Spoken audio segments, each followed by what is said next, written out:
Welcome back to Experience Points. Today we're talking about Kingdom Hearts ReCoded, which is a port of the original release of Coded. So Coded, for those of you who don't know, was released for the Panasonic something phone over in Japan over the course of a couple of years. Later, that was eventually ported to the Nintendo DS as ReCoded, which is what we got here in the States on the DS. And now then this remake for the PlayStation 3 and PlayStation 4 as ReCoded has been relegated to being another cinematic, very similar to my experience with 358 over 2 days, which I talked about just a couple days ago. ReCoded is worse than 358 over 2 days. And not just by a little either. 358 over 2 days, it had its problems, but it was at least enigmatic. It had some sort of hook that did grab my attention and held it all the way through to a very emotional ending. This, on the other hand, starts out just really with a weird premise. And that premise is that Data can live inside of a book and also be alive.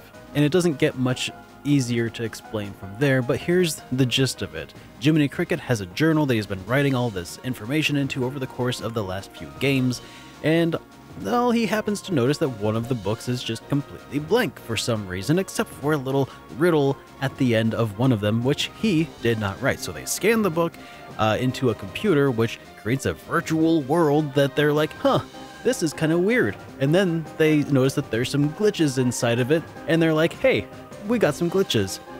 We need to find Sora within this virtual world and have him fix things so we can sort out what this riddle is at the end of the book.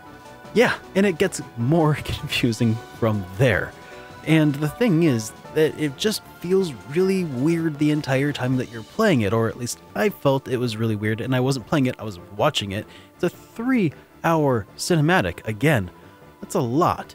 It's a huge time commitment, and for what essentially is virtual Sora playing through a virtual world which has no impact on the real world whatsoever.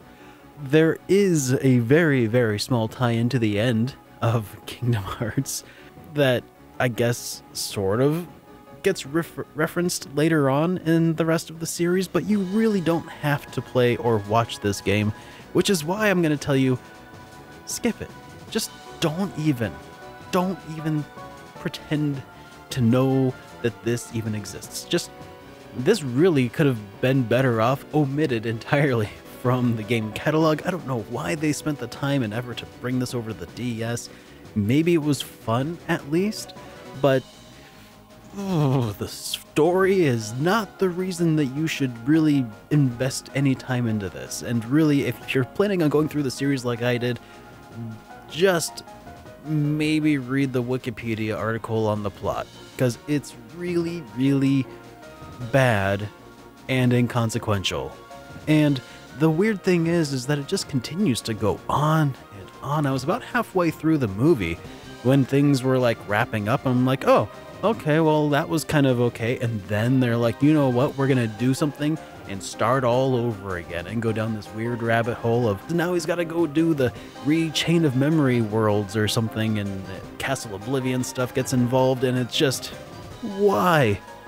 Looking back now, I know that it was a serialized release up to this point, and that kind of makes a lot more sense because it looks like they were kind of riding by the seat of their pants.